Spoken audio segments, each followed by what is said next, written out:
São de Ok. 10 minutos, né? Com 10 a máximo 15. 15. Isso, correto. Bom, então eu queria, dando início aqui à sessão, primeiramente agradecer a presença de todos, tá? Aqui no 13º CASE, na divisão, né, na coordenação de administração estratégica. Hoje nós temos 4 trabalhos que tangenciam a questão do controle, da confiança do ambiente de negócio, dos riscos e da questão da própria existência mesmo de um cenário, de um ambiente que influencia, né, as relações econômicas. Então nós temos hoje 4 trabalhos. Vou ser moderador e debatedor, Felipe Frois, tá? E hoje nós temos o trabalho Governança Corporativa no Contexto de Empresa Familiar, um estudo de caso no segmento de implementos agrícolas, de Marcelo Rodolfo Pique, Rosemary Rocha Caglione, Glaucia Aparecida Prates, Érica Ferreira Marques e Leslie Carina do Lago Atádia Gali, correto? Correto. O segundo trabalho, Contribuições da Teoria Geral dos Sistemas no Gerenciamento de Risco, de Bruno Andrade da Silva, Gertrudes Aparecida Dandolini e João Bosco. Atividade Política Corporativa, Análise das Estratégias de Indústria de Alimentos Ultraprocessados no Brasil, de Raquel de Souza Corrêa e Márcio Moutinho Abdala.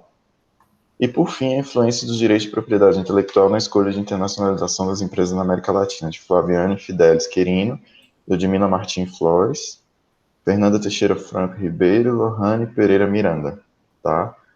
Leslie, então você tem de 10 a 15 minutos para fazer a sua apresentação e a gente vai deixar todas as perguntas e debates mais para o final da sessão, tá bom? Perfeito. A apresentação é toda sua. Ok. Bom dia a todos, muito obrigada, né, pela presença. Esse trabalho é fruto, né, de uma dissertação de mestrado que eu orientei, do Marcelo Pique, que é o primeiro autor, e temos aí as contribuições, né, dos demais colegas aí em relação ao case realizado, tá? Para a gente começar essa discussão, então, o principal objetivo do trabalho foi identificar, né, as práticas de governança corporativa que podem contribuir para o processo de profissionalização das empresas familiares.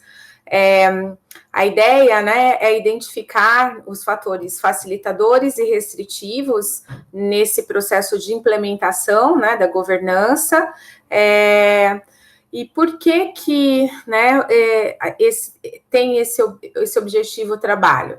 Justamente porque, primeiramente, né, a governança ela vem sendo cada vez mais, né, um tema estudado no campo da administração, com aí um número de publicações cada vez mais crescente, né?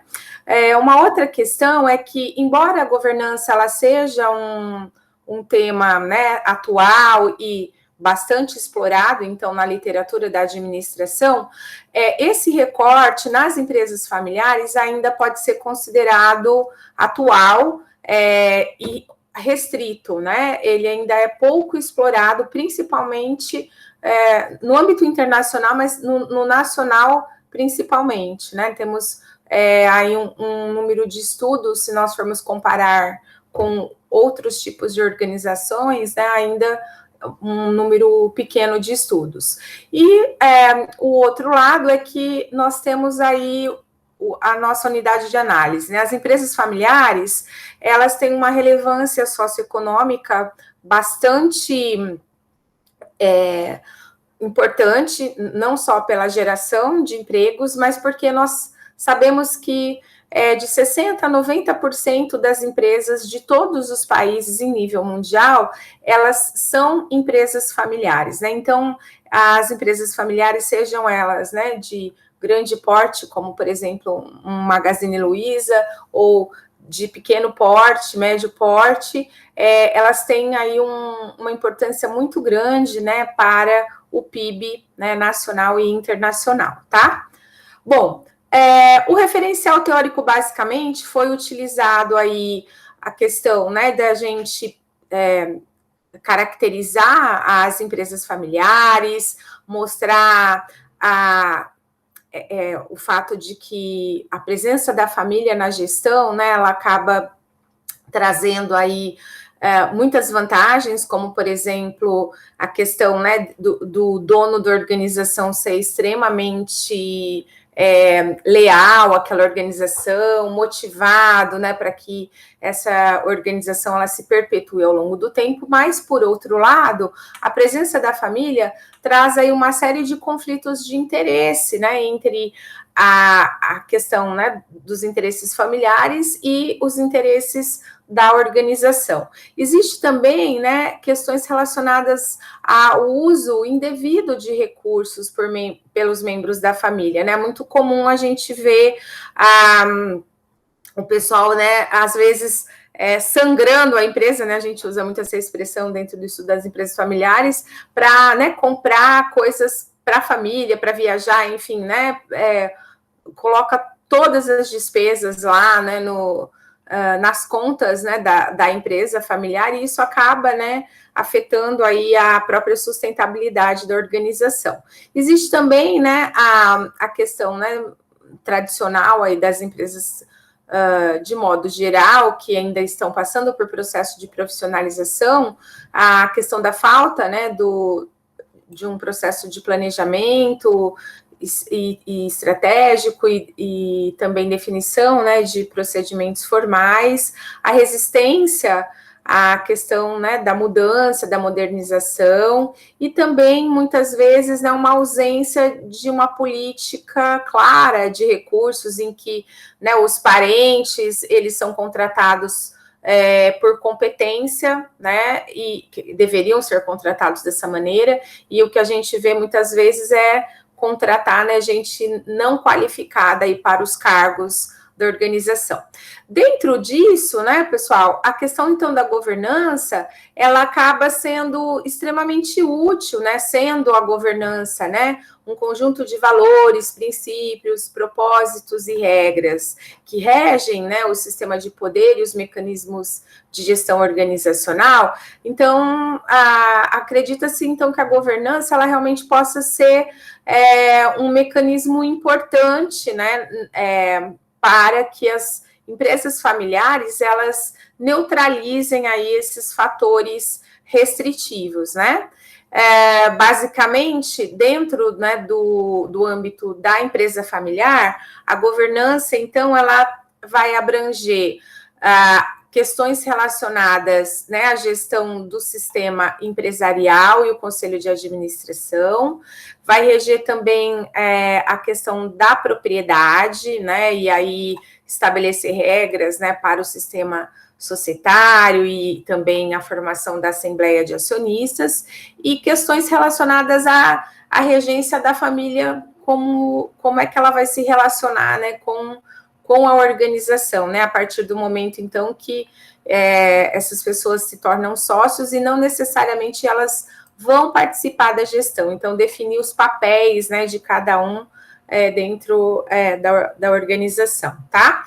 Bom, o método utilizado, né, nós fizemos, então, uma pesquisa empírica de caráter descritivo, abordagem qualitativa, utilizando o estudo de caso como método, né? Para a coleta de dados, nós fizemos entrevistas semi-estruturadas e também com os gestores da organização, e fizemos também uma análise documental, né? Tendo acesso não só às informações que estão no site da empresa, mas também alguns relatórios que nós tivemos acesso aí durante o processo das entrevistas, tá? Para análise dos dados, né, nós fizemos, então, uma análise de conteúdo com base nessas variáveis que vocês estão vendo aí, né? Então, selecionamos aí 4 variáveis, né? A questão da governança, da propriedade, da família, né, e da gestão, que seriam, então, os aspectos que fundamentam, então, a pesquisa.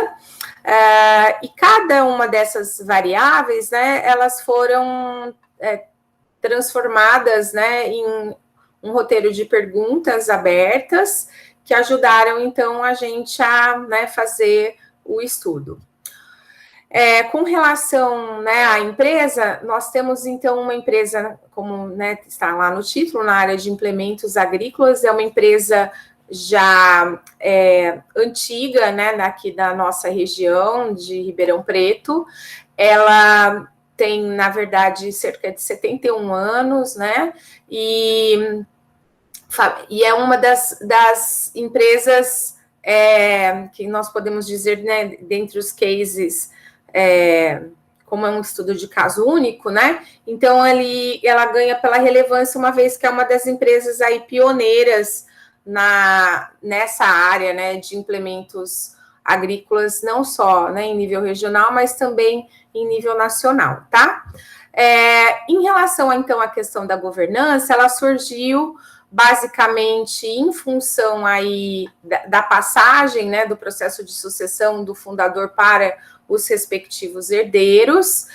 O principal fator facilitador, né, de quebrar a resistência à mudança, né, foi a questão, então, de uma crise que a organização estava passando, uma crise financeira bastante relevante, e existia, né, uma falta, né, não só de conhecimentos em administração, mas do próprio conhecimento, né, do processo de governança, para que o processo, então, fosse conduzido de uma maneira bem sucedida. Mas, de qualquer forma, né, contratou-se aí uma empresa de consultoria que ajudou a organização a fazer aí ao processo de estruturação e implementação, né, do sistema de governança. A gente pode dizer que é um sistema simples, né, composto pelo Conselho de Administração, que são formados aí pelos membros da família, né, e temos a equipe de gestor, que hoje, então, já não pertence mais à família. Então, eles profissionalizaram a gestão, tá? Dentre as práticas de compliance, né, nós temos aí a questão de que eles passaram, então, a auditar, embora eles não tenham essa obrigatoriedade, porque a empresa é de capital fechado, né? Auditar os demonstrativos financeiros, criaram aí uma parte de gestão e controle de riscos, um código de conduta. Na parte da contabilidade, eles fizeram, então, a questão, né, da separação aí das aprovações de contas, a questão também de aprovar, né, todos os demonstrativos, e tem, então, a presença também da auditoria externa. Na parte de disclosure, a gente tem aí a questão, né, da possibilidade de todos terem, né, uma gestão transparente e possibilitar acesso à informação. E o fairness, né, a questão da remuneração, então, do principal executivo e dos gestores dessa equipe, né, começa, então, a ser definida pelo Conselho de Administração, tá?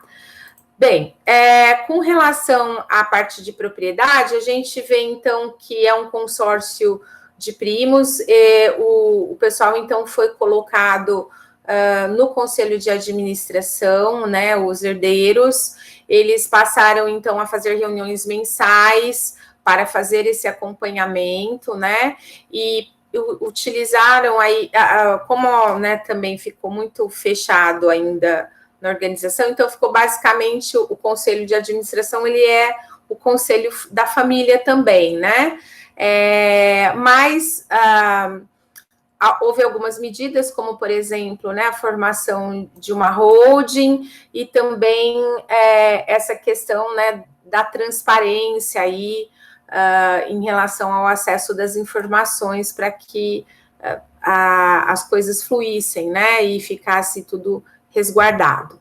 Em relação à questão da gestão, então, a empresa está num estágio de maturidade, mas com a governança foram aí realizadas várias melhorias, né, como, por exemplo, além, né, da própria organização em si, nós tivemos também a implantação de vários sistemas, né, que auxiliam na gestão da organização, como, por exemplo, o ERP, o Sistema de Gerenciamento de Risco, procedimentos, né, de controles internos e auditorias, o que ajudou bastante aí a melhorar, né, os controles internos da organização. Em relação à questão, né, da conclusão, Nós temos, então, aí, para já quase fechando o nosso tempo, a gente percebe, né, que é muito importante, então, né... Exatamente, 2 minutos, só comentando que eu... A família empresária, ela é um aspecto muito importante para que a gente, né, saia daquela situação, né, da cultura da pessoalidade, passe para, né, uma cultura profissional, uma gestão profissional.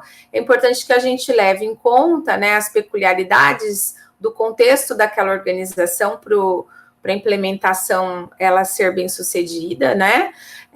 E um outro aspecto também é realmente trabalhar a governança como um instrumento gerencial e não como um fim, né? Somente assim para atender, por exemplo, uma exigência do mercado ou para falar, eu tenho governança, né? Então, realmente é fazer com que a governança ela seja efetivamente um instrumento, né, de gestão que possa alinhar, né, os fatores relacionados, então, à propriedade, à gestão e à própria família. É isso. Obrigada, pessoal. Excelente. Muito obrigado, Leslie, pela sua apresentação muito esclarecedora, de um trabalho que demonstra uma riqueza descritiva extremamente interessante. Eu tenho algumas considerações a fazer sobre o seu trabalho, mas a gente vai passando, né, conforme combinado para os próximos, e aí a gente deixa mais para o final. Ok, Tá? já desliguei o meu compartilhamento, já está aí para o próximo entrar? Isso, o próximo agora seria o trabalho Contribuições da Teoria Geral dos Sistemas no Gerenciamento de Risco, de Bruna Andrade Silva e Gertrudes Aparecida Dandolini e João Bosco. Essa é a Bruna que vai apresentar, correto? Isso, correto. Posso colocar a apresentação, Felipe? Sim, sim, à vontade. Tá. Se tiver qualquer dúvida, a Thaís está aqui para estar ajudando a alguém gente. para ajudar. Tá, pode deixar. Tá aparecendo já para vocês? Sim, sua tela tá. Uhum, beleza.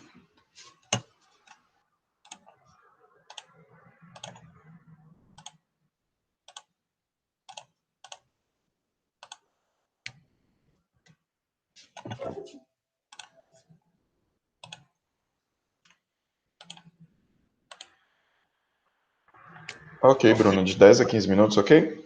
Faltando 2 minutos, eu dou aviso se você não estiver enxergando a tela. Se você estiver enxergando a tela, não vai precisar. Eu coloco no chat. Eu não tô vendo, mas eu vou botar aqui no celular. Mas se tu puderes avisar, eu agradeço, tá bom? Beleza. Obrigada. Bom trabalho. O trabalho, ele foi realizado sobre as contribuições da teoria geral dos sistemas no gerenciamento de risco. Esse trabalho, ele foi fruto de uma disciplina de mestrado da teoria geral de sistemas. A minha dissertação de mestrado é sobre gerenciamento de riscos, por isso casaram, né, as duas teorias, e foi feito por mim, pela professora Gertrudes e pelo professor João Bosco.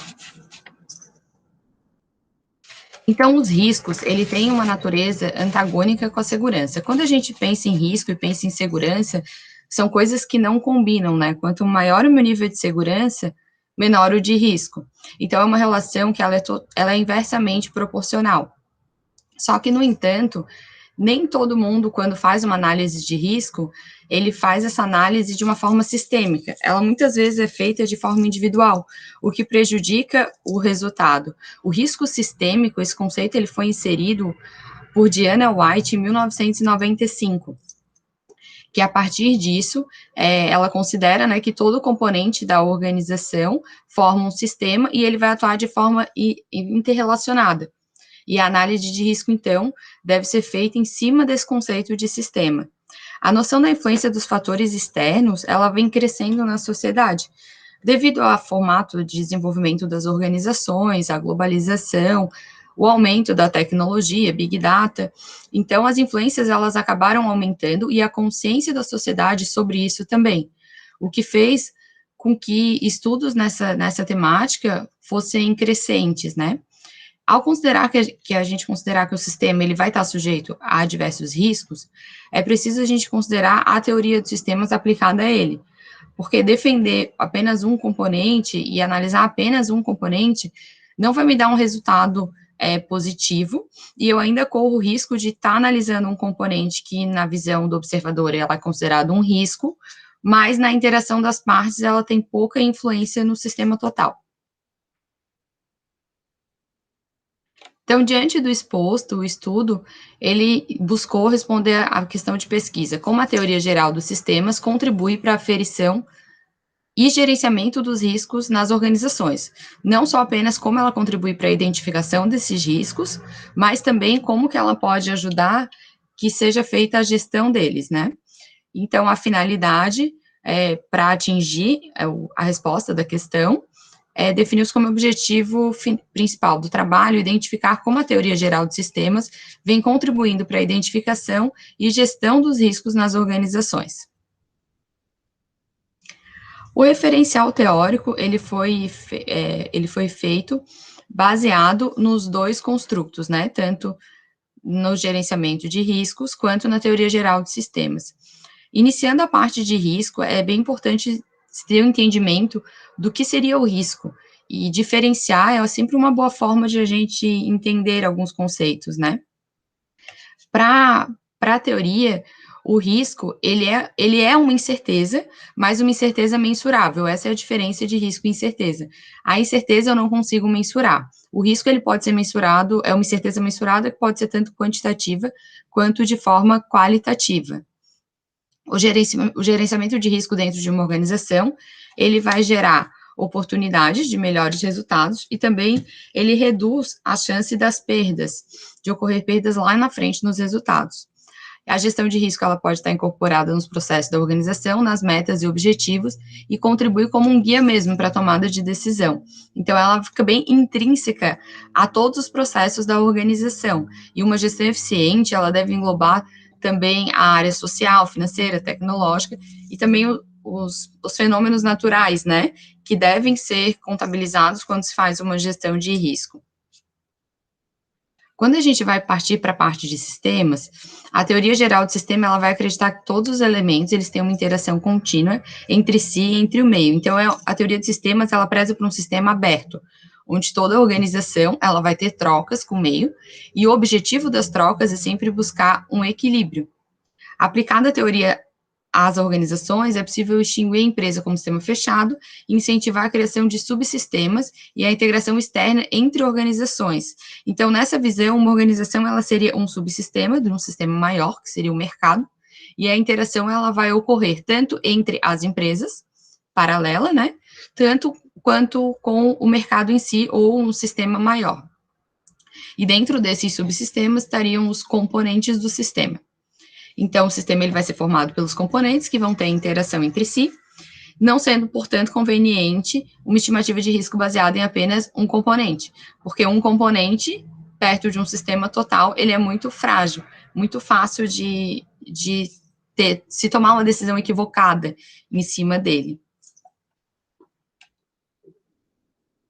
A metodologia. Foi feita uma revisão integrativa da literatura, a coleta de dados foi realizada nas bases Scopus e Web of Science. A análise foi com temporalidade de 2016 a 2021, os critérios de buscas definidos. Foram encontrados 45 artigos, 3 duplicados, e após a análise dos resumos, o trabalho ficou baseado em 9 artigos. Embora tivessem muitos artigos na primeira busca, quando se foi analisar, eles fugiam do objetivo do trabalho, não tratavam as duas teorias de forma correlata. Esses foram os trabalhos que foram utilizados para a revisão integrativa. Se vocês perceberem, mais de 60% dos trabalhos, eles ocorreram na parte de 2019 e 2020, o que comprova que há uma busca crescente, tanto de estudos quanto de análises, sobre os dois temas correlacionados, né? Os resultados. A gestão de risco, ela tradicional, ela vai tratar o risco como um fator unidimensional, sendo o risco um fator determinante e isolado para a tomada de decisão. No entanto, a decisão ela deve envolver outros critérios sobre qual o risco que foi feito de forma isolada nem sempre vai ser o mais relevante. Então, em uma aplicação da perspectiva sistêmica para gerenciar riscos em projetos, por exemplo, quanto maior a complexidade de um projeto, maior vai ser a complexidade da gestão de riscos, porque quanto maior for a organização, quanto maior esse projeto, maiores também são os fatores que vão interferir e maiores os riscos envolvidos ali. A utilização dessas metodologias de forma integrada para o desenvolvimento de um método, adequado às necessidades específicas de cada projeto, deve contemplar os sistemas que nela interferem. Tem uma crítica em um dos estudos que é a metodologia utilizada de forma isolada. Tem muitos métodos para gerenciamento de risco bem difundido, como o COSO, por exemplo, e que a crítica dos autores é que ele aplicado na prática, sem uma alteração, ele não é adequado a todas as organizações. Então, que deveriam ser utilizados vários métodos de forma integrativa, utilizando o que fosse positivo em cada método, e aí cada empresa, enfim, deveria ter o seu método de fazer gerenciamento de risco, né? Compreende-se que é necessário o entendimento abrangente da complexidade do sistema para aferição de risco. Quanto maior o conhecimento do observador que faz a gestão de risco, maior a probabilidade de que a identificação e a aferição seja feita de forma correta, e maior também a amplitude que ele tem da organização e dos riscos que possam interferir, né? Então, as organizações elas vão funcionar como sistemas dinâmicos e complexos, que interrelacionadas elas são criadas para um propósito e unidas por um sistema maior, que é o mercado, ou mesmo a economia global, né? Então, são subsistemas dentro de um sistema. Ao expandir a visão em busca de interferências, Brown e Brown, ele considera que a reputação deve ser introduzida em todas as organizações como um fator crítico, porque ela pode ser fragilmente atacada por qualquer um dos fatores externos e ela impacta diretamente nos resultados. A avaliação dos riscos em sistemas complexos deve ainda contemplar o que pode ocorrer de errado, como poderia dar errado e a consequência do erro. Isso porque é defendido que nem todo risco vale a pena ser mitigado. Às vezes, o efeito do risco ele é menor que o custo para que eu gerencie o risco. Então, isso é preciso que seja realizada esta análise para ver se vale a pena investir, né? Se vale a pena realmente realizar essa gestão ou se o prejuízo vai ser menor se o risco ocorrer, né? A análise isolada, ela altera a percepção do risco e ela vai alterar também essa percepção do custo-benefício. Coetzee, ele fala, lá em 2016, foi um dos únicos autores que tem essa tendência, que ele não trata do risco para ser a gestão de risco de forma de mitigação de risco, mas ele trata na forma de resiliência. Para ele, as empresas, elas devem buscar formas de se adaptar às interferências ocasionadas pelo risco, é uma forma de reação e não de prevenção.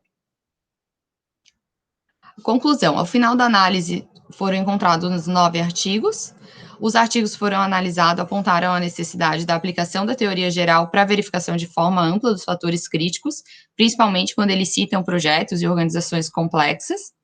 Os riscos, eles vão ser sempre voltados aos componentes, que vão ser parte de um sistema, e qualquer alteração de subsistema ou ainda dos componentes vai alterar a formatação dos riscos, portanto, esse planejamento e gestão, ele precisa ser revisado, né, precisa estar sempre sendo analisado, porque ele também vai ter um tempo, alguns riscos, eles são por períodos, eles não vão ser para sempre.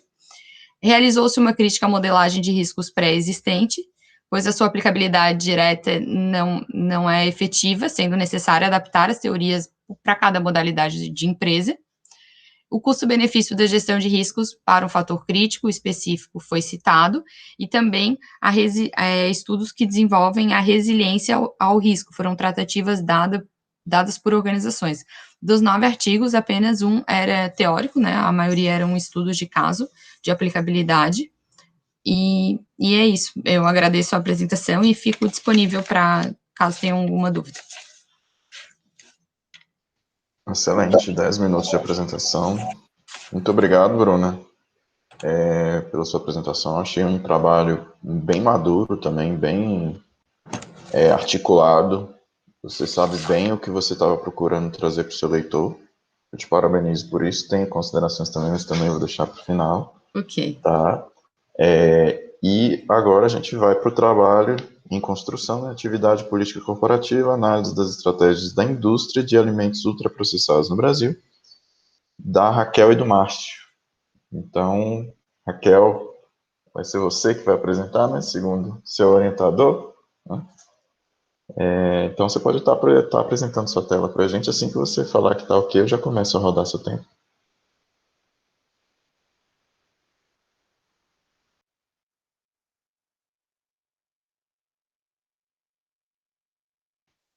Tá, ela tá tentando ligar o microfone. E caiu na reunião. Ela deve ter entrado e saído, Felipe, para. Ela falou mais cedo que teve essa dificuldade. Eu falei, reinicia para ver se. Se você ainda Volta. tiver com dificuldade, a gente pode passar pro próximo, tá? Enquanto você tenta resolver aí. Tá bom? Se você não conseguir agora. Ou eu posso apresentar também, o Felipe, não tem problema não. Aí ela Como vocês ficarem eventualmente confortáveis. pode interagir pelo chat aqui, não tem problema não. Tá bom. Se vocês a julgarem mais confortável. Deixa eu ver se. Mas, Raquel, tenta pelo celular, que às vezes pelo computador dá uma dificuldade. o Meet não está autorizando ligar o fone. É estranho.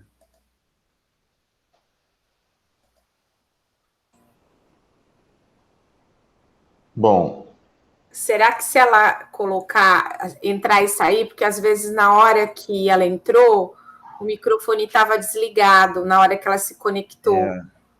Então, às vezes, se ela entrar e sair, e a hora que ela entrar, ela precisa habilitar a câmera e habilitar o microfone.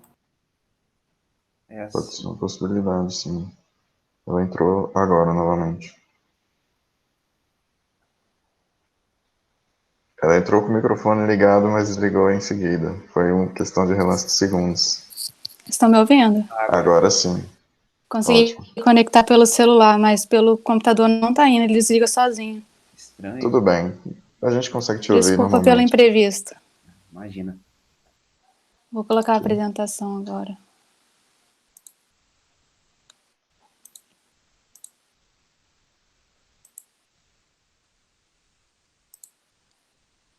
Vocês estão vendo minha tela, Sim. né? Sim. Raquel, então 10 a 15 minutos, ok? Posso começar? Pode sim. Tranquilo.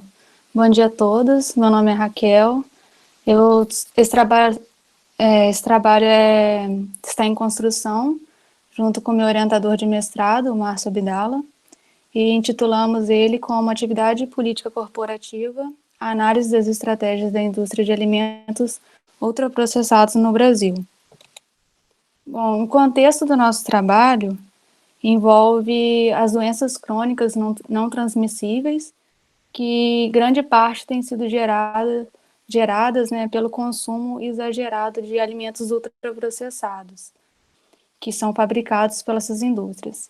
E aí a gente verifica uma necessidade de elaboração, desenvolvimento de políticas públicas que atuem na prevenção dessas doenças crônicas não transmissíveis, que atualmente elas são responsáveis por 80% das mortes mundiais. Então, o que a gente tem observado, né? A gente observa um movimento das empresas se aproximando cada vez mais do poder público e, a partir disso, exercendo influência na elaboração dessas políticas públicas, legislações, regulamentações, em prol dos seus interesses comerciais.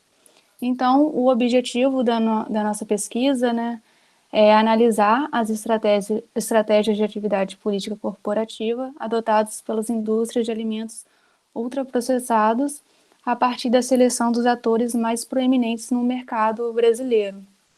E o que a gente observou, né, para dar base nessa pesquisa, foi um estudo realizado pelo IBGE, que foi publicado no ano passado, em 2020.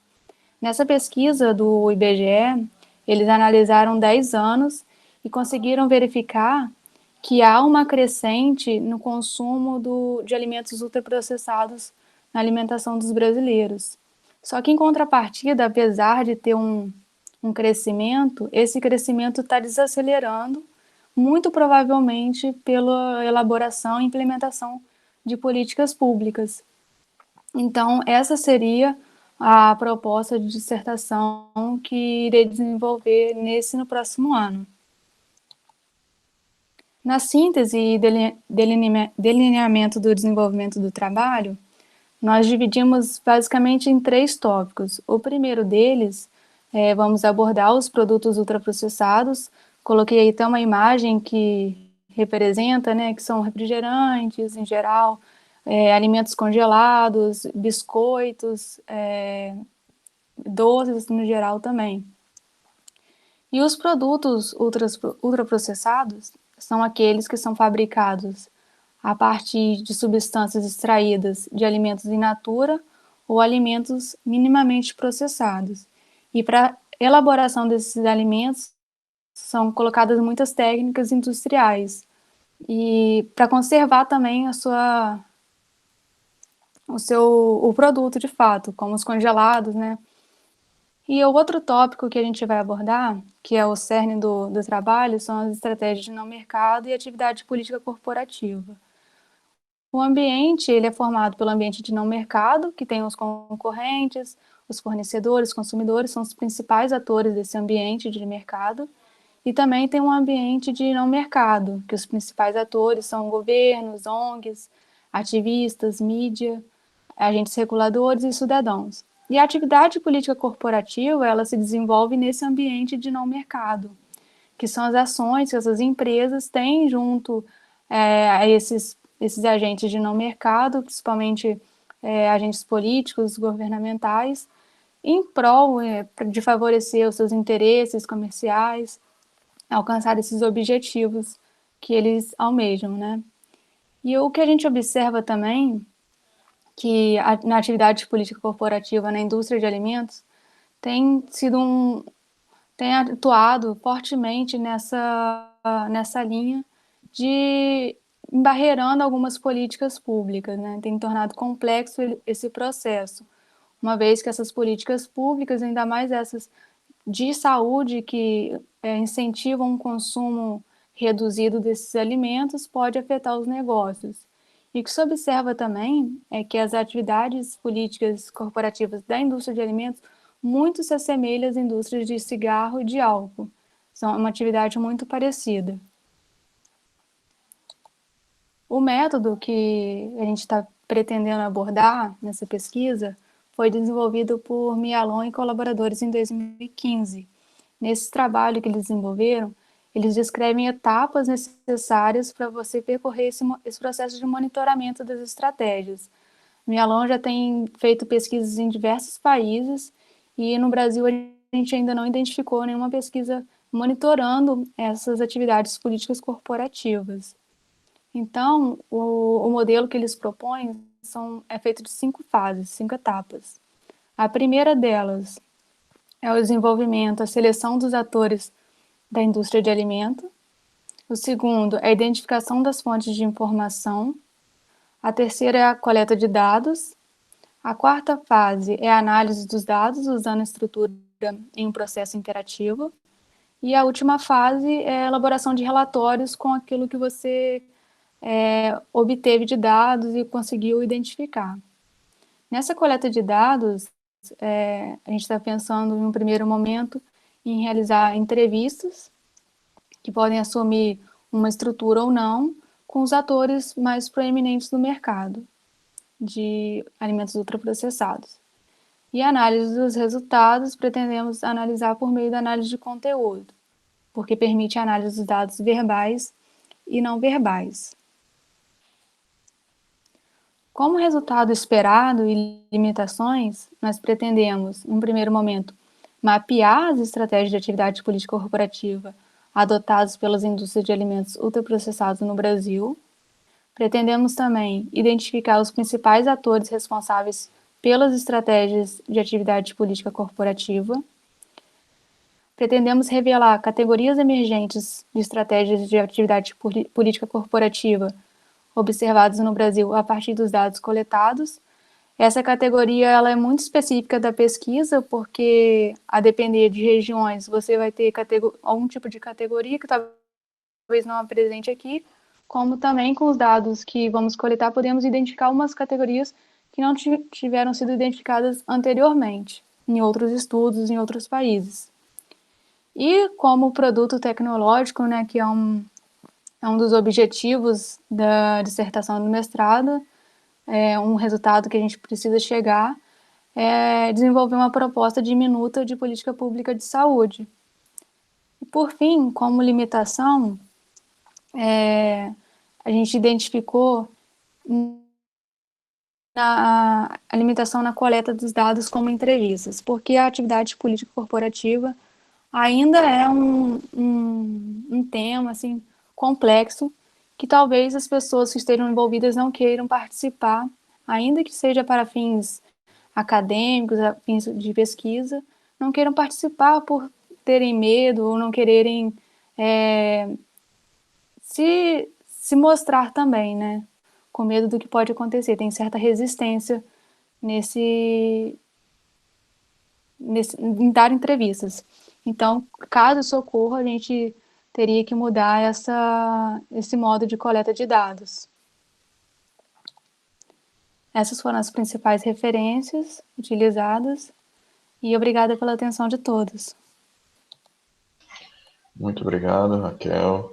Bom de trabalho em construção é que a gente pode dar muito pitaco sem medo de errar, né? Depois é bom que a gente já pode chegar cheio de conclusão, cheio de sugestão depois e a pessoa ainda tem espaço, ainda tem ainda energia, né, para trazer essas contribuições para um aporte dentro do trabalho. E eu anotei algumas para você, tá, Raquel? Para você e para o Márcio. Se vocês julgarem interessantes depois, eu acho que pode ser uma possibilidade de crescimento para o trabalho de vocês que estão em desenvolvimento. Tá? Obrigado. O nosso último trabalho vai ser influência dos direitos de propriedade intelectual na escolha de internacionalização das empresas na América Latina, de Fabiano, Ludmila, Fernanda e Lohane. Trabalho estrelinha, foi um dos indicados a prêmio da Arena, correto? Isso, é Fabiane. Fabiane, parabéns, Fabiane. 10 a 15 minutos para apresentação, ok? Assim que você compartilhar a tela, eu já começo a contar seu tempo. Certinho. Vocês me falam, por favor, se está dando para ver. Tá aparecendo? Só um momento. Apareceu. Apareceu? Faltando então, 2 minutos, eu te indico aqui, tá? Se você não estiver enxergando. Não, muito obrigada. Ok? Pode dar início, então. Então, muito obrigada, pessoal, pela atenção. Meu nome é Fabiane. Eu sou discente do PPGA da UFRA, da Universidade Federal de Lavras. Atualmente eu estou no doutorado, mas esse trabalho ele foi fruto da minha dissertação. O trabalho ele foi feito juntamente com a Ludmila e com a Fernanda, que também são discentes do doutorado da UFRA, e com a Lohane Miranda. O meu trabalho é sobre a influência do direito de propriedade intelectual na escolha de internacionalização das empresas na América Latina. Bom, nos últimos anos, observou-se um notável crescimento da internacionalização das empresas multinacionais de mercados emergentes. E as empresas multilatinas, esse termo ele foi denominado pelo autor Corvo Cazurra, elas seguiram a mesma tendência. O que diferencia as empresas multilatinas de outras empresas de mercados emergentes? Essas empresas, elas possuem raízes de colonização, vazios institucionais, distância geográfica, que as diferenciam das outras empresas de mercados emergentes. Além disso, o nível de proteção do direito de propriedade intelectual ele pode ser um fator na escolha de internacionalização das empresas multinacionais de mercados emergentes. Segundo o autor Corey e et al., a qualidade de proteção do DPI ele vai influenciar a atividade dentro de um país, porque ele vai fornecer alguns incentivos básicos para a expansão da pesquisa e do desenvolvimento realizados dentro de um país, levando assim ao nível de crescimento econômico, tanto no nível da empresa quanto no nível da firma. E o processo de intensificação da internacionalização das empresas multilatinas, elas ocorreram no mesmo período da criação do Acordo sobre o Direito de Propriedade Intelectual. O Acordo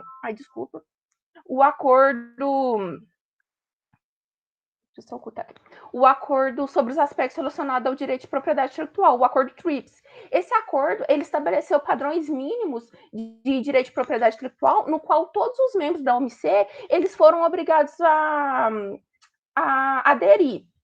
Então, há uma concordância na literatura que o aumento do nível de DPI, ele vai influenciar diretamente algumas características no ambiente doméstico do país, impactando diretamente no nível de circulação de conhecimento e também na inovação. No entanto, são poucos os estudos que têm abordado a respeito de como a empresa doméstica elas vão absorver essas melhorias em suas atividades, gerando assim condições para essas internacionalizações internacionalizar suas atividades. Então, visando preencher esse gap que existe na literatura, o problema de pesquisa desse trabalho foi verificar quais são as influências apontadas na literatura causadas pelo direito de propriedade intelectual na escolha de internacionalização das empresas da América Latina. E o objetivo é descrever a literatura existente a respeito da influência do direito de propriedade intelectual sobre a internacionalização das empresas da América Latina, de modo a identificar as teorias abordadas, os métodos utilizados e os principais resultados das pesquisas. Então, para responder essa questão de pesquisa e atingir o objetivo do trabalho, foi empregado o método qualitativo de revisão sistemática de literatura. Esse método é adequado para o problema proposto, porque ele vai gerar alguns benefícios, vai ser possível integrar as informações de um conjunto de estudos realizados dentro do âmbito do DPI, como também no âmbito da internacionalização, e verificar quais são os pontos interseçores desses dois temas. Então, e o estudo, além disso, ele utilizou como técnica de exploração de dados análise de conteúdo.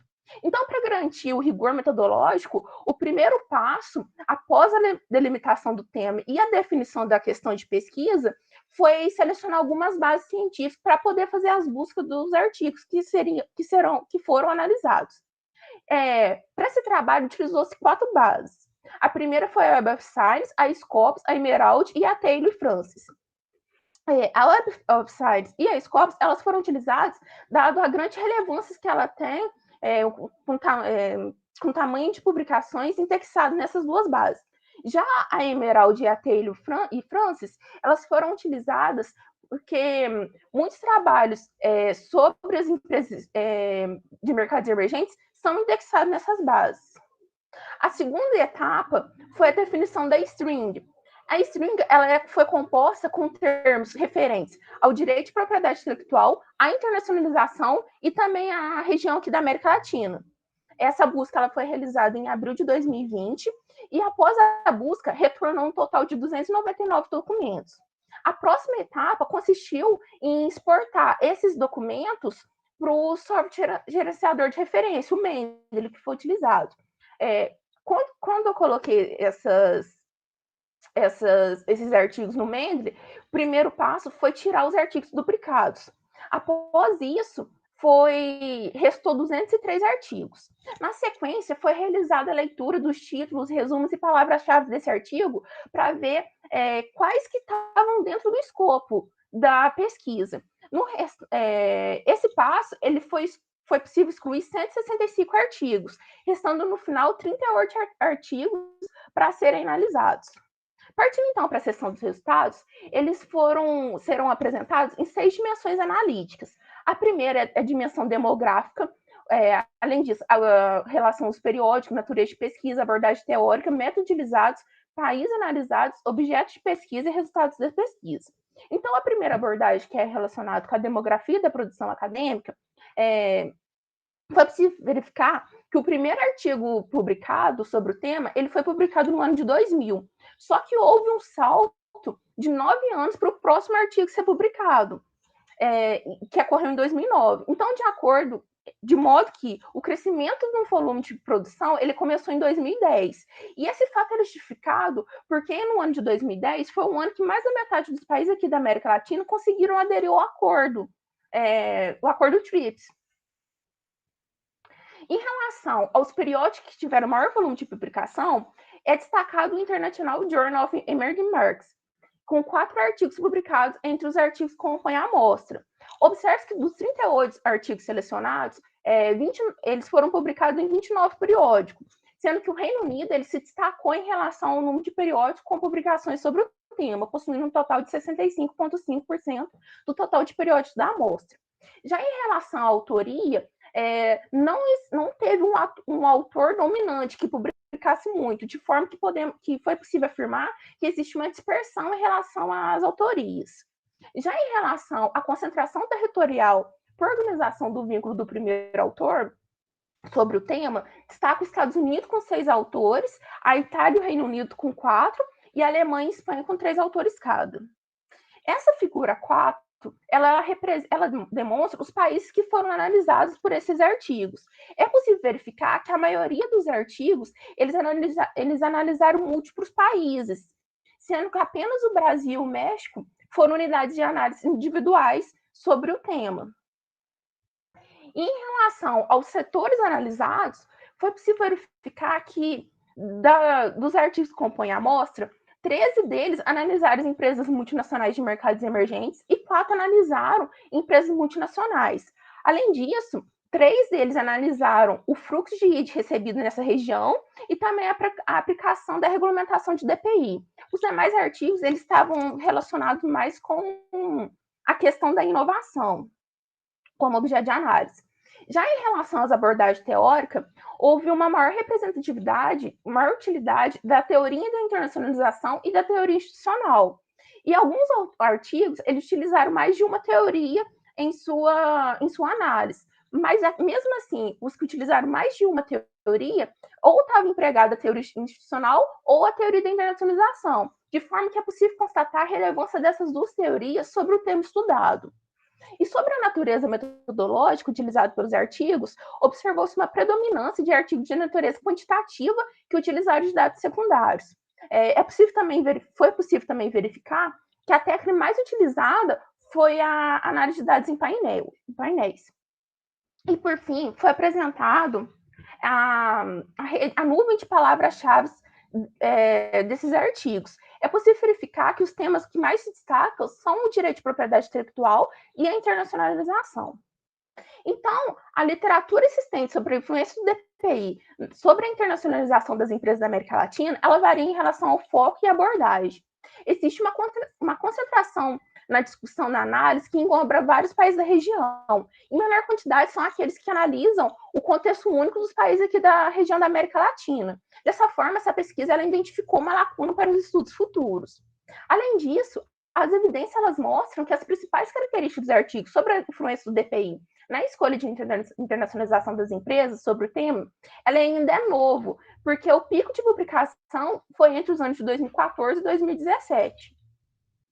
E como conclusão, foi preciso constatar que os temas mais analisados foram a internacionalização das empresas multinacionais de mercados emergentes e as empresas multinacionais, sendo que as abordagens teóricas mais utilizadas foram a teoria da internacionalização e a teoria da institucional. Os resultados apontam ainda que os estudos se concentraram em analisar múltiplos países, de maneira particular somente o Brasil e o México foram unidades de análise entre os artigos que compõem a amostra. Além disso, houve uma predominância de estudos que analisaram, que tiveram uma natureza quantitativa e aplicaram o método de dados em painéis. Então, respondendo à questão de pesquisa que norteou esse estudo, foi possível concluir que a adequação dos padrões mínimos de DPI, conforme exigido pelo Acordo TRIPS, ele está influenciando a atividade das empresas multinacionais, tanto de mercado emergente quanto as empresas multinacionais, dado o volume de publicação que tiveram como objeto de estudo essas duas unidades. E atrelado a esses dados, também foi possível observar o interesse dos pesquisadores de associarem as mudanças das normas de DPI com o fluxo de recebimento do ID nesses países. Bom, essas foram as principais referências utilizadas para a composição do slide e também do artigo. Muito obrigada. Excelente. Bom que nós vamos ter tempo aqui para discutir. Muito obrigado, Fabiane. Um trabalho de boa maturidade também, eu gostei bastante. Obrigada. E como ponto aí para a gente dar início ao debate, né, as considerações, antes de eu fazer uma para cada trabalho, eu queria fazer uma geral para vocês entenderem uma linha de conexão que perpassa por todos esses trabalhos. Tá? Quando a gente está falando de governança corporativa, a gente está falando de confiança em ambiente de negócio em relação aos acionistas. Quando a gente está falando de gerenciamento de riscos, a gente também está falando do sistema de confiança dentro de um ambiente. Aí vem o Márcio, junto com a Raquel, e vem falar de atividade política corporativa e mostra como que as empresas influenciam e até retiram um pouco do ambiente de confiança por meio de lobby junto com o governo, né? E também a questão da propriedade intelectual, a gente vê a questão da confiança nos mercados, principalmente porque hoje a gente está na discussão da quebra de patentes, né? Que agora os Estados Unidos passaram a apoiar a quebra de patentes também. Então, a própria questão do ambiente de confiança dentro do mercado, ela está sendo extremamente influenciada hoje pela política e pelas práticas existentes dentro dos ambientes organizacionais. Isso posto, é uma pergunta que eu vou fazer de forma transversal. como o seu tema se relaciona com essa dimensão da confiança dentro do ambiente familiar, dentro do ambiente de gestão de risco, como que fica a questão dentro da atividade política e mesmo da internacionalização hoje, quando a gente está falando de um cenário em que os direitos de propriedade não necessariamente ainda é um assunto bem sensível.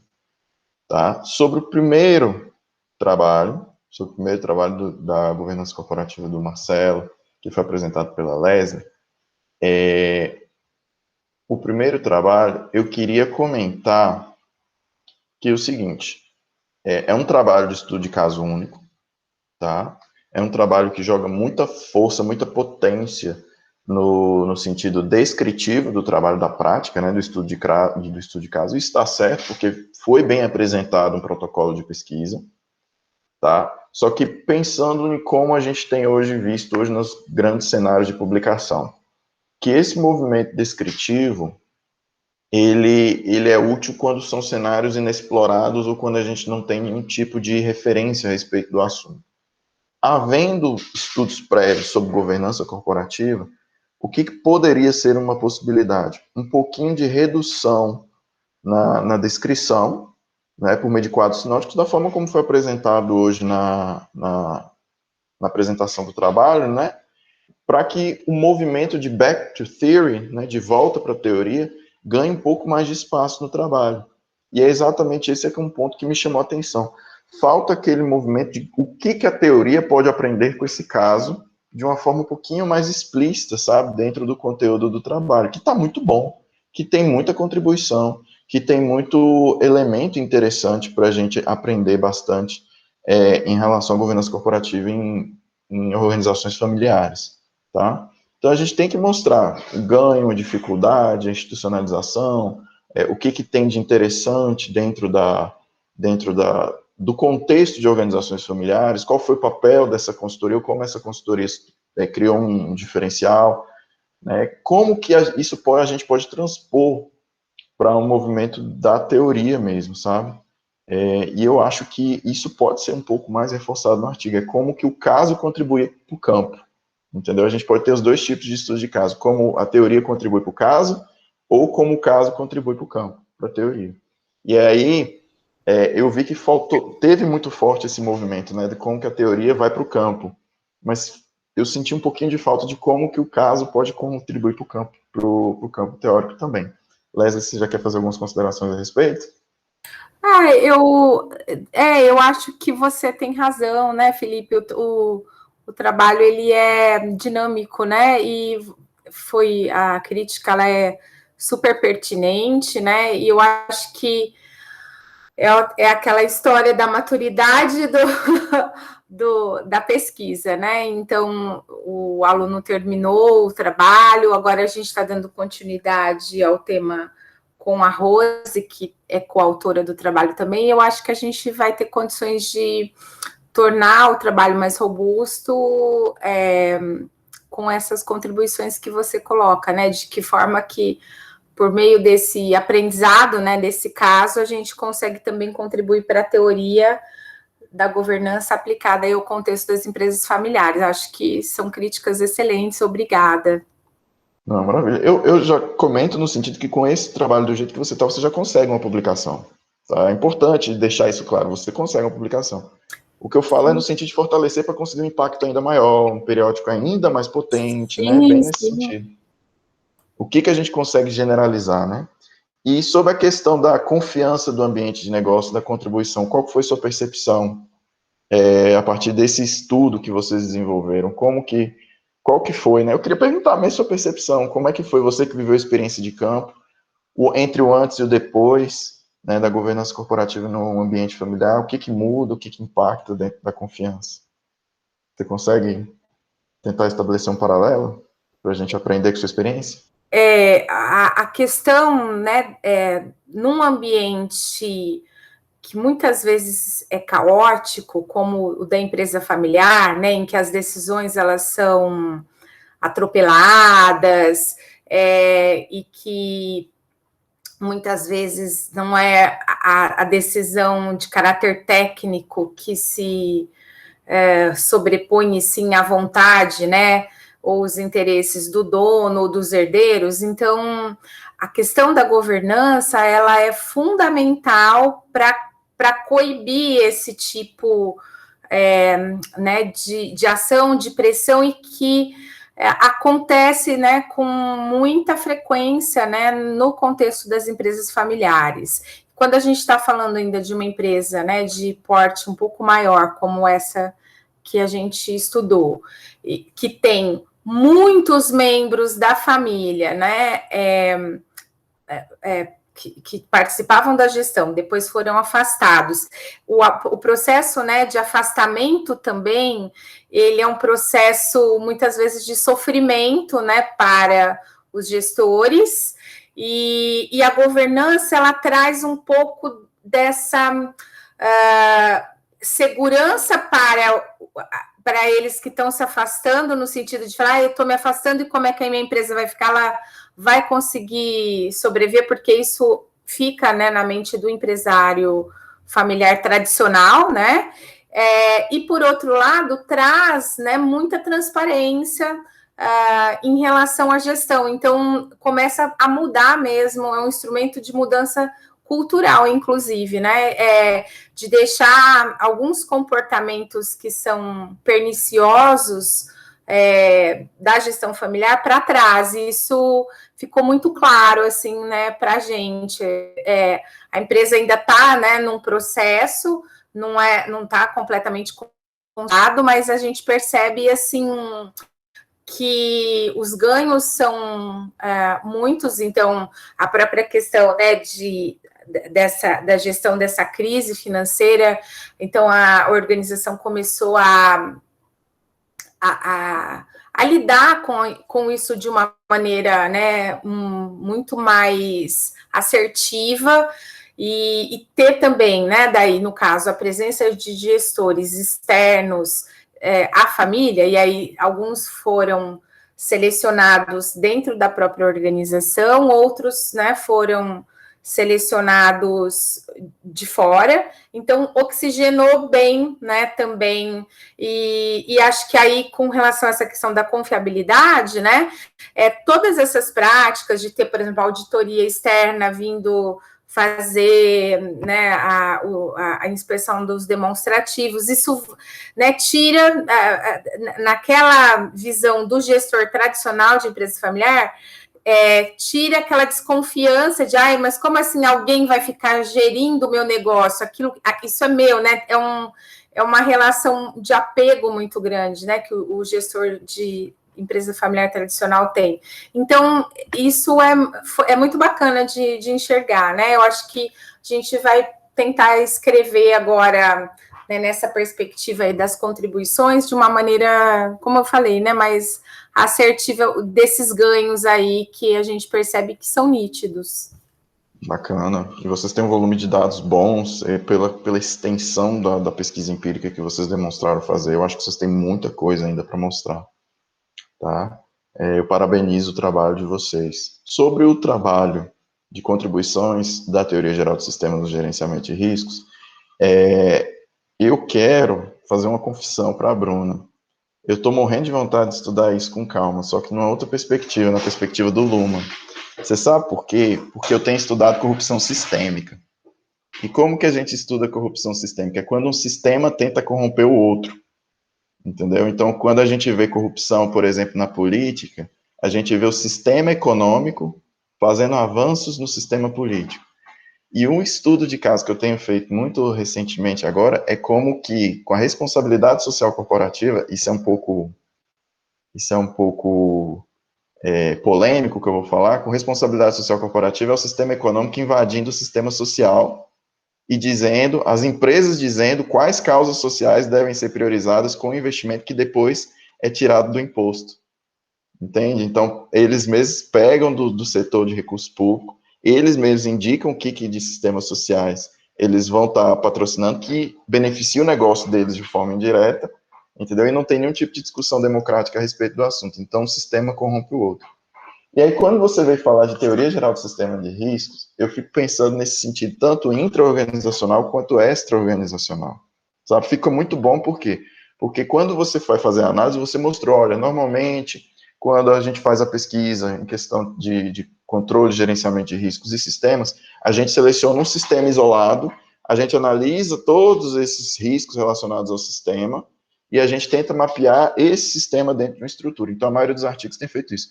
Isso joga uma oportunidade de pesquisa muito grande de como um sistema se relaciona com o outro, como um sistema de RH gera riscos para o financeiro, como que um sistema de marketing gera risco para a produção, né? E mesmo dentro desses sistemas de risco. Então, vocês jogam luz sobre uma oportunidade de pesquisa teórica e metodológica que é enorme. E aí, onde que eu fiquei com aquele gostinho de quero mais? Vocês falam, tem muita oportunidade. Quais? Sabe, Bruno? Aí é aquele momento de ser audacioso, aquele momento de trazer a sua criatividade, de você me provocar enquanto leitor, sabe? Tipo assim, metodologicamente, como é que eu vou estudar isso? Me dá a sugestão que eu vou citar seu trabalho, falando que eu posso, baseado no seu trabalho, rodar uma pesquisa assim para eu testar, metodologicamente, ou mesmo teoricamente, entendeu?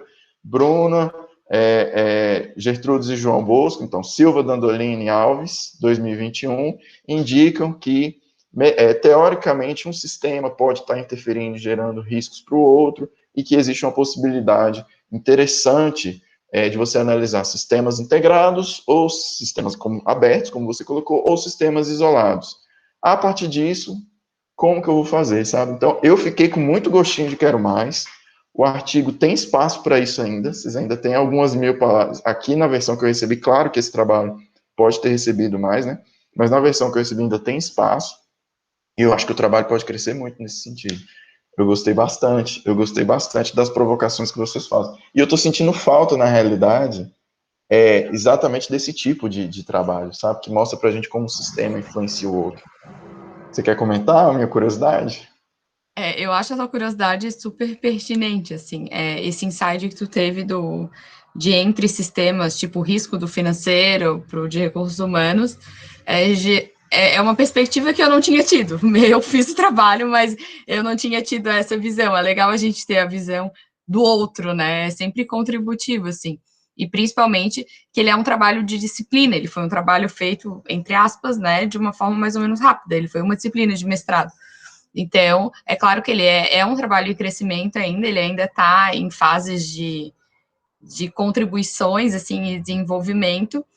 O que me chamou muito a atenção quando eu fui fazê-lo, quando eu fui fazer a análise, como o risco está dentro da minha dissertação, todas as matérias eu tento relacionar com risco, logicamente, né? E aí eu achei que iriam, para mim parecia muito óbvio quando eu fui pesquisar, então eu esperava encontrar muitos trabalhos, porque me parecia uma coisa comum, né? Se eu vou fazer uma análise de risco, automaticamente eu tenho que considerar um sistema. Só que daí, quando a gente vai para a área de pesquisa, a gente vê que o óbvio nem sempre é tão óbvio, né? E tinham muitos poucos trabalhos, principalmente teóricos, e muitos trabalhos de estudo de caso. E isso que tu questiona e que tu fala, que te indaga, foi uma coisa que me chamou muito a atenção nos trabalhos. Eles, embora sejam trabalhos às vezes extensos, às vezes com casos práticos, eles não te trazem uma solução, entende? Eles fazem uma análise ali descritiva do que aconteceu na empresa, de como foi, dizem que deveria ter uma integração entre as metodologias de risco, mas eu senti muita falta quando eu fui para o campo de pesquisa de um exemplo prático. Ok, eu vou integrar, mas eu vou integrar o quê com o quê? Quando? Onde, né? Tanto é que o meu tema de dissertação, e até tema de um trabalho que eu vou apresentar amanhã, que foi aprovado também no CACI, e é realmente o modelo, sabe? Tipo, ok, então eu vou pegar essa teoria de sistema, eu vou pegar esse risco, eu vou pegar a inovação e eu vou aplicar a um caso prático. E vou fazer uma testagem, que é uma pesquisação. E que é um segundo trabalho, digamos assim, não ficou dentro desse, mas esse trabalho, como te indagou, também me indagou para um outro trabalho que foi desenvolvido, que eu trabalho com perícia criminal, e perícia criminal entra cadeia de custódia, que é um negócio que tem risco por todos os lados, de ser derrubado, quebrado, enfim. E aí eu pensei, por que não desenvolver uma estratégia de gerenciamento de risco, abordando sistemas com a parte de perícia criminal e fazer uma testagem. Vou pegar o que tem na teoria e ver se vai funcionar, né? Introduzindo alguns conceitos ali pela perícia ser uma atividade intensiva de conhecimento, utilizando gestão do conhecimento. Mas eu senti, embora eu não tenha tido a perspectiva que tu teve, que eu quero te dizer que eu senti quando eu fiz o trabalho e concluí ele, eu tinha a sensação de um trabalho inconcluso.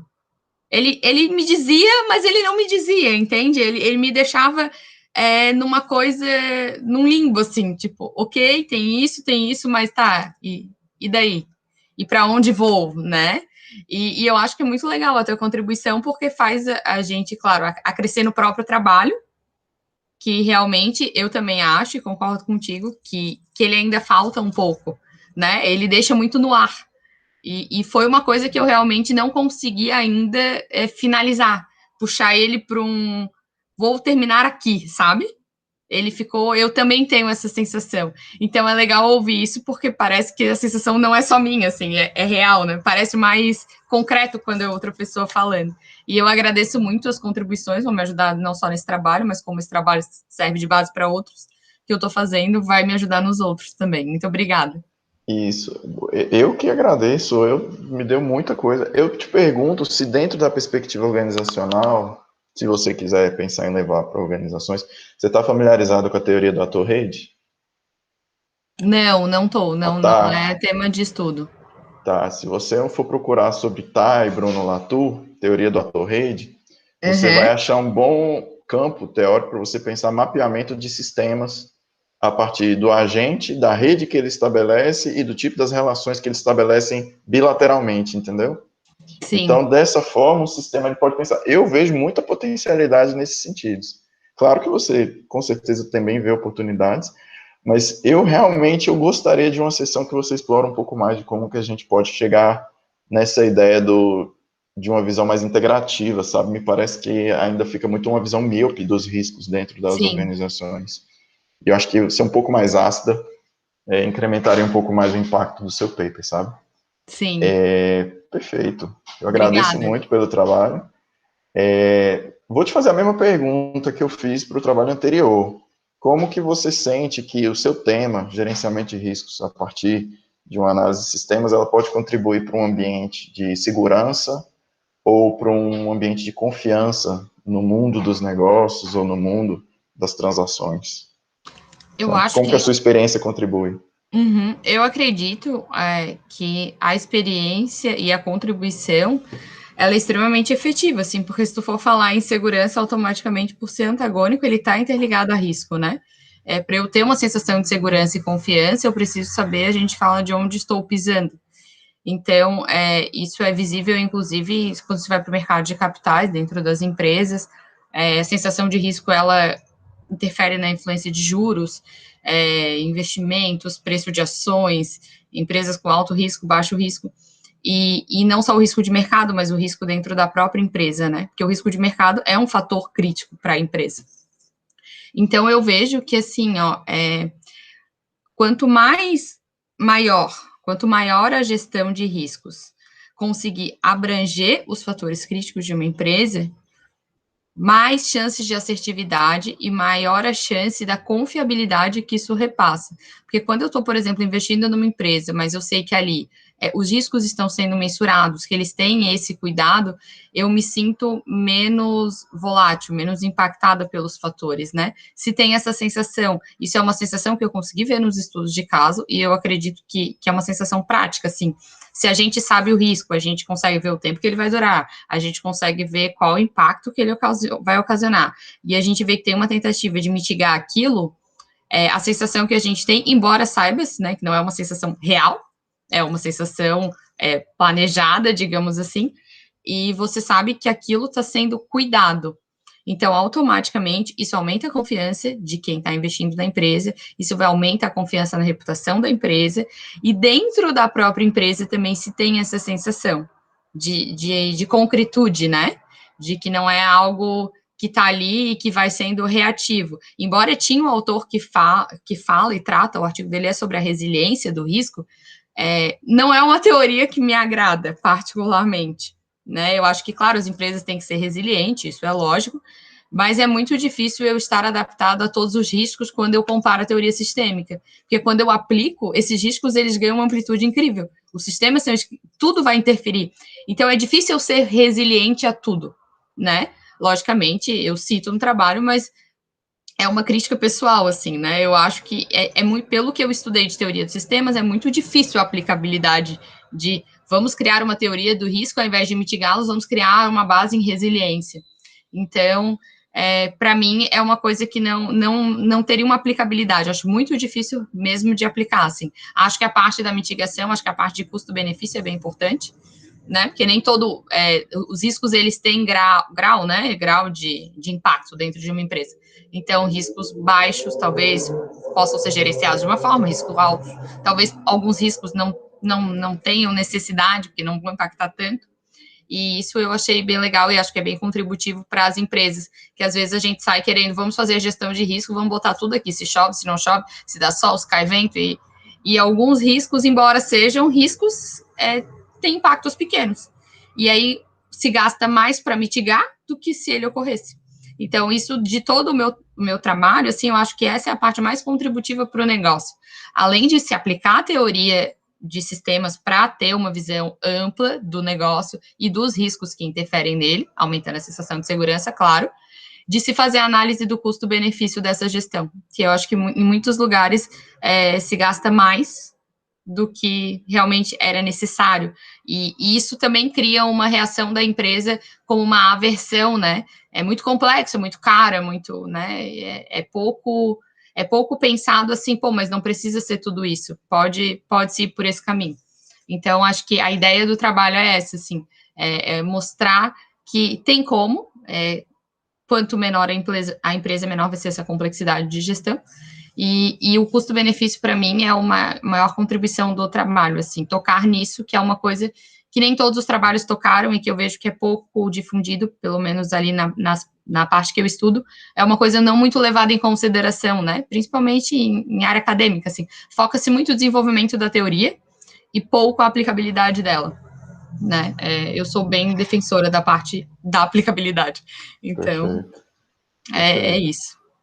Eu agradeço, e assim, corroborando a sua visão, e até mesmo o que a Leslie trouxe, né, de que o compliance, a governança corporativa, a estrutura de gestão de riscos não tem um potencial de eliminar, é apenas um caráter instrumental. Eu tenho sido cada vez mais crítico, sabe, da governança corporativa. Recentemente eu tive contato com o pessoal lá da CGU, e eles falaram assim, compliance, você acredita nesse Papai Noel? Aí eu fiquei me perguntando, o pessoal da CGU falando para mim de compliance como Papai Noel. Entendeu? Eu perguntei por quê, exatamente por causa disso, porque a gente vê as limitações da aplicação prática, como que quando você olha a maioria dos estudos lá fora sobre governança corporativa, sistema de código de ética, é um caráter mais simbólico, mas ao mesmo tempo é um caráter de segurança para o sujeito que acontece no nível mais cultural, simbólico, mas não necessariamente vai eliminar risco. E quando você traz, né, para a limitação das empresas familiares, que entra a questão do custo-benefício, que entra a dificuldade da implementação, que entra a falta de confiança para passar a gestão para terceiros. E quando a gente vai falar de riscos, que quando você leva para a teoria do sistema, expande de um jeito que basicamente parece que a gente ainda está engatinhando sobre o tema, a gente vê o quanto que o tema ainda tem para crescer, sabe? Então, assim, é um tema que a gente pode crescer muito pela crítica, sabe? A gente vê muito hoje todo mundo falando bem, governança corporativa, compliance, ética nos negócios, vai salvar a sua empresa. Aí eu me pergunto, repasso aqui nessa sessão, nessa minha inquietação, resolve mesmo? E é com base nisso que eu trago para o trabalho da Raquel e do Márcio, que eu acho que é exatamente um pouco disso deles, tem no trabalho deles. Compliance funciona muito bem para os empregados, mas quando é o empregador, quando é o empresário, conversando com o governo, a gente praticamente não tem controle, é uma relação completamente, né, deixada mesmo de forma desregulada, deixa o lobby acontecer, deixa a corrupção acontecer, financiamento de campanha acontecer. E para o trabalho seus, Raquel e Márcio, eu fiz algumas considerações assim, que com muita humildade que eu vou apresentar para vocês, tá? Primeiro de tudo, eu achei, Raquel, seu tema maravilhoso, maravilhoso. Eu gosto desse tema, ele me desperta coisas, inquietações que provavelmente você tem. Mas eu sinto que você tem um objeto grande, mas você ainda não está com um recorte bem definido. Por onde você vai começar? Sabe, você tem uma bancada ruralista interessantíssima para você estudar pelo campo político. Você tem lobby de mídias, né, de marketing. você tem estruturas de movimento, de barreiras de mercado que são criadas, tudo isso dentro de uma grande caixa de uma coisa que você pode estudar. E por incrível que pareça, nós já temos uma pesquisa relativamente amadurecida desse tipo de prática na indústria farmacêutica. Então, se você for estudar positivamente como que a indústria de alimentos faz o seu trabalho, estude a indústria farmacêutica de como que ela fez para substituir medicação natural, tudo isso pela indústria de remédios. Entende? As práticas vão ser muito... Você pode fazer essa analogia institucional, esse é um caminho, tá? Esse é um caminho. Outro caminho é você não estudar o que as farmacêuticas estão fazendo, mas estudar os movimentos de resistência, porque você faz a crítica por meio do oprimido. Entende? Ou seja, a galera defensora de uma alimentação mais natural, os movimentos sociais, as organizações, associações, você estudando isso, indiretamente você chega no seu objetivo, que é estudando o discurso e como eles resistem, você estuda também as práticas de como que acontece. Então, eu acho que você vai achar tem muita coisa escrita em outros mercados, sabe? Principalmente no farmacêutico. Tem uma literatura relativamente até madura a respeito disso, como as farmacêuticas literalmente nos tornaram dependentes químicos. A gente tem isso. E está acontecendo com a indústria de alimentos também. Tá? Mas eu senti falta exatamente desse recorte, dessa delimitação de agente, de qual o tema você tem, o objeto você tem, o interesse você tem, mas o recorte eu acho que dá para você refinar numa coisa mais tangível. Principalmente porque me parece que o seu trabalho tem uma vocação crítica, né? Não sei se você quer comentar a respeito disso, vocês querem comentar? Raquel ficou feliz com o seu comentário, viu, Felipe? Foi. Vocês querem comentar? Aí, Raquel. Porque eu e o Márcio, a gente já vem desenvolvendo uma pesquisa justamente sobre a indústria farmacêutica. O trabalho ele foi publicado essa semana e a gente analisou como que a indústria farmacêutica faz para cooptar a classe médica. E a gente conseguiu identificar essas estratégias da indústria, né? E aí agora a gente partiu para a indústria de alimentos ultraprocessados, que esse trabalho eu fiz na graduação sobre a indústria farmacêutica e a gente migrou para essa outra indústria agora, mas é justamente tentando comparar mesmo. Perfeito. E quando você olha esse tipo de prática, vocês têm um campo maravilhoso para trabalhar adiante. Só que eu realmente entendo. Eu quero perguntar para vocês qual o recorte que vocês estão pensando em dar, qual o ponto de partida, porque está muito desenhado, olha, a direção que vocês vão. Mas me parece que ainda está amadurecendo ainda por onde vocês vão começar. O que vocês têm em mente? O trabalho ainda está bem incipiente, Felipe. Na verdade, o ponto é exatamente esse que a gente vem conversando, né? Esse trabalho, ele é o projeto que a Raquel submeteu para o mestrado, né, Raquel? Tem alguns ajustezinhos, mas é o trabalho do processo seletivo, vamos dizer assim. A gente submeteu esse mesmo trabalho, eu falei com a Raquel para ela ir testando o tanto que for possível para poder pegar as contribuições, né? A gente submeteu para o edital de jovem cientista da FAPERJ, e ele veio justamente com esses pontos, que a gente está com alguma dificuldade ainda de delimitar pelo tamanho realmente do campo, né? E pelo modelo que a Raquel utilizou. A Mialon, ela publica demais nessa área, que é a autora do framework, né? E ela publica muito em área médica. Então, tem paper aí de 4, 5 páginas, né, Raquel? Aí acho que a Raquel pode falar até melhor que eu. Isso mesmo. Ela é da área de nutrição da USP e ela tem mapeado essas estratégias de atividade política corporativa em diferentes países, né? E aí a gente, lendo alguns artigos, quase todo dia chega um alerta de artigo novo dela, que está saindo. Eu falei, poxa, tem um potencial nessa área, né? Por que não migrar de área da farmacêutica para alimentos ultraprocessados que também estão perto, né? Envolvendo a saúde de todo modo. Então, a gente viu esse framework que ela propôs, achei interessante tentar utilizá-lo, né? E aí o recorte, essa pergunta do recorte, ela bateu na banca, bateu no edital da FAPERJ também agora, e a gente está tentando fazer um recorte legal ainda, mas Estamos trabalhando. Deixa eu aproveitar o comentário do Felipe, Raquel, que é super oportuno, super pertinente. E como a minha aluna é da nutrição e o estilo de trabalho da área médica é um pouco diferente, né? Tudo muito sintético e tal, a gente vai precisar virar a chave aqui para a nossa perspectiva, principalmente se a gente adotar uma abordagem mais crítica, né? Como foi o caso do TCC que a Raquel fez. E aí, realmente, fazer um recorte mais lapidado. E assim, tem tanta coisa, gente. Eu fico pensando aqui, só por alto, tá? Que eu pensei aqui. Lobby e legislações, projetos de lei, os discursos existentes nesses projetos de lei relacionados ao tema. A atuação da bancada ruralista, nós já temos até estudo que mostra como que a bancada ruralista ela é financiada pelas grandes estruturas industriais de ultraprocessados. A questão do discurso mercadológico e a resistência para a questão da alimentação. Né? A própria questão dos mercadinhos naturais, se você for estudar movimentos de resistência, como que eles tentam sobreviver. E se você for estudar a prática, né, a praxis da alimentação, aí sim você vai para uma perspectiva mais clínica, né? Você vai para uma perspectiva um pouco mais das práticas dentro desse mercado.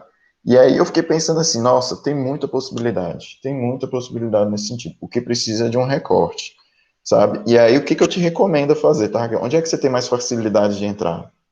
Onde é que você tem mais facilidade de coletar? Onde é que você tem contatos? Você conhece ativistas da alimentação mais natural? Você conhece movimentos sociais? Você tem contato? É onde você conseguir fazer. Por quê? Porque quando você propõe lá no seu produto tecnológico um projeto de lei, é um projeto de lei para alguém. Vai ter um público beneficiado. Então você não pode fazer um projeto de lei estritamente só criticando porque está ruim. Não, você tem que pensar quem é o público beneficiado. Então você tem que pensar o outro lado também, sabe? E aí me gerou essa preocupação. Eu acho melhor você dar um recorte espaço temporal dentro de uma coisa que é possível dentro da sua realidade no Rio de Janeiro, tá? E se for o caso, se for para uma legislação, extrapola para o Brasil, tudo bem. Mas que seja uma coisa dentro dos limites de onde você consegue atuar. Porque senão a pesquisa fica muito grande. E é um tema extremamente interessante. Por quê? Porque mostra basicamente como que o empresariado ainda exerce o poder de uma forma ativa no Brasil. Cai no lobby. Fatalmente você vai cair no lobby. Mas orientando para as vítimas. Eu gosto de dizer dessa forma, na perspectiva, orientando para as vítimas. Quem são as vítimas? Todos aqueles que, comendo essas comidas, vão ter uma saúde que vai ser mais rapidamente degradada e, eventualmente, vai morrer mais cedo por causa disso. E aí você tem que mostrar quem é seu público, sabe? Quem é sua vítima. Eu acho que isso fica muito interessante para o seu trabalho, tá? Mas eu estou extremamente curioso. Depois eu quero receber o trabalho sobre as farmacêuticas aí. Eu gosto desse tema, eu acho que é um tema que mostra para a gente o quanto que nós estamos numa guerra de interesses, né, cada vez mais profunda.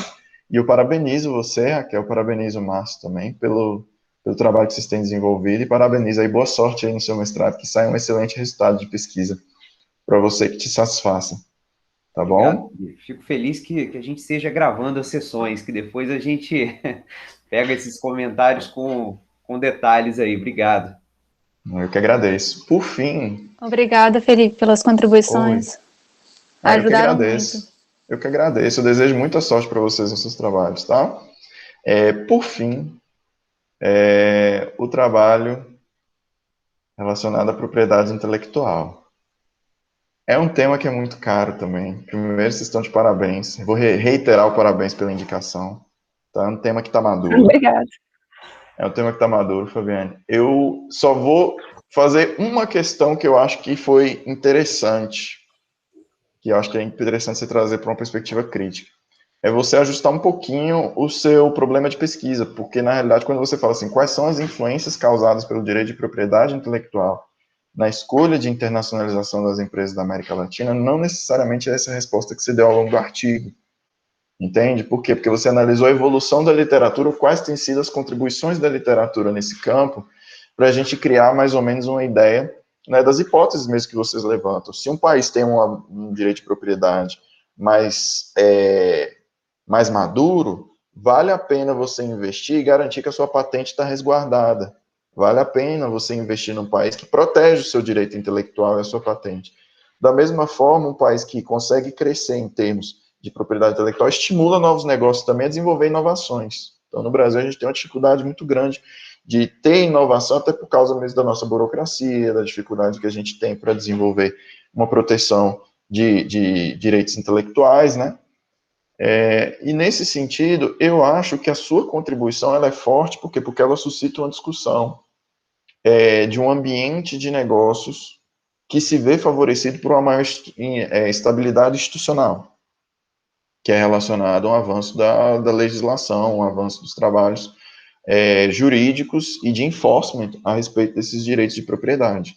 E isso é o que tem despertado esse interesse, né, dos países do norte, e quanto mais o Brasil protege os direitos intelectuais, mais eu vou investir no Brasil. Eu acho que você pode crescer um pouco nessa crítica, mostrar o quanto que a gente está ficando cada vez mais curral dos países do norte, conforme a gente adota a lei de proteção dos direitos intelectuais, né? E o quanto que isso fica ameaçado também no contexto de Covid que a gente está, né? Conforme agora a gente defende quebra de patente, o que acontece? Então, vou investir menos no Brasil, vou fazer... Eu acho que essa relação de poder, ela meio que respinga um pouco no seu trabalho, e eu acho que você pode desenvolver uma crítica nesse sentido também, que inclusive potencializa a qualidade do trabalho de vocês. De forma alguma, o trabalho seus tem falhas indicáveis que eu falo assim, olha, isso precisa mudar. Não, são apenas sugestões de crescimento e de ajuste do problema de pesquisa, porque eventualmente um avaliador, né, mais cri-cri, ele pode chegar e falar assim, peraí, mas quais são as influências? Isso o trabalho não responde, mas apenas qual a influência causada nisso na literatura? Isso você pode dizer. Tá? Nossa, excelente contribuição, muito obrigada, Felipe. Eu acredito que esse trabalho ele tem um nível interessante, e eu vou te perguntar, como é que você vê hoje o seu tema no contexto de negócio que a gente está vivendo hoje, né? E em relação a essas críticas que eu te apresentei, como é que você enxerga o futuro da sua temática em novas pesquisas?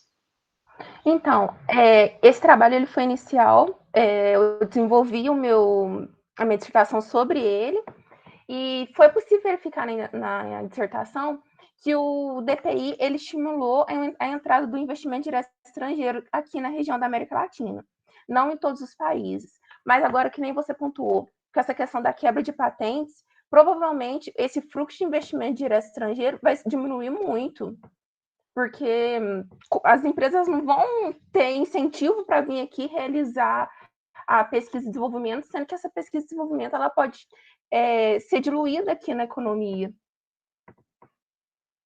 Bacana, mas aí eu vou fazer uma pergunta continuando de uma resposta, buscando crítica mesmo. Como que você vê o impacto disso para a nossa competitividade nacional? Se a gente for respeitar todas as patentes, sabendo que a gente não desenvolve tanta tecnologia, você não acha que o nosso mercado fica excessivamente dependente, que agora talvez o crescimento agora para um projeto, né, de uma ideia de um Brasil de economia mais fortalecida passa por essa globalização mesmo? Como é que você enxerga esse fenômeno hoje?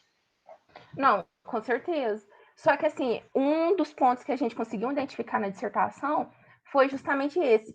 Antigamente tinha uma crítica muito grande na literatura que se os países aqui do Sul, se eles adotassem o Acordo TRIPS que regulamentou, que ia diminuir muito a geração de inovação, porque eles iam ficar bloqueados de fazer imitação, engenharia reversa, enfim. Só que não, as empresas elas conseguiram, elas utilizaram esse DPI para intensificar a sua geração de tecnologia. Então, assim, por um lado, por mais que sim, teve alguns setores que foram altamente impactados por conta de não poder realizar essa engenharia reversa, outros foi um estímulo para conseguir aumentar a sua inovação, a base inovativa. Não sei se eu consegui responder essa pergunta. Não, conseguiu. É porque eu fico pensando na crítica mesmo, sabe? Eu fico pensando assim, será que a gente não está... todas as vezes que o Brasil fica extremamente dependente de uma indústria estrangeira, fica dependente da tecnologia estrangeira, será que isso não enfraquece a nossa própria base? Você responde bem, vai ter casos que sim, vai ter casos que não. Só que assim, a gente tem que levar em consideração um contexto que a maioria das empresas aqui da região, principalmente as multinacionais, são empresas com baixa intensidade tecnológica, mais voltada para para o setor de alimentos, bebida. Então, pode ser que as que sejam mais, as que são mais, provavelmente sim, o impacto foi muito maior. Então, para o futuro aqui no Brasil, você acha que nós vamos começar a elogiar isso no campo teórico? Elogiar o avanço dos direitos da propriedade intelectual Não, com certeza. na gestão de negócios. Sim. É uma tendência a gente não tão criticar, mas estimular e impulsionar, né? Pelo menos o resultado do meu trabalho mostrou isso. Bacana. Muito obrigado. Obrigada a você. Pessoal, então aqui essas eram as minhas considerações em relação aos trabalhos, todos de uma qualidade muito bom, muito provocativos, muito instigante, sabe? Estar aqui nesse trabalho, nessa mesa de trabalho hoje. Eu acho que a gente consegue ter uma mensagem geral, né, em relação ao futuro, pelo controle, mas ao mesmo tempo um futuro em que a gente problematiza um pouco mais, né, qual é o alcance dessa sensação que nós temos de segurança dentro de um ambiente de negócio que é cada vez mais caótico e cada vez mais agressivo, tá? Eu agradeço, a gente já está se aproximando de meio-dia, a gente já está a caminho de encerrar a sessão. Eu agradeço e abro um espaço aqui se alguém quiser fazer algum comentário sobre algum trabalho, se quiser fazer alguma pergunta, né? A gente tem esse momento de interação agora nos momentos finais. Alguém gostaria de fazer algum tipo de consideração? Felipe, eu gostaria de te parabenizar pela coordenação dessa mesa.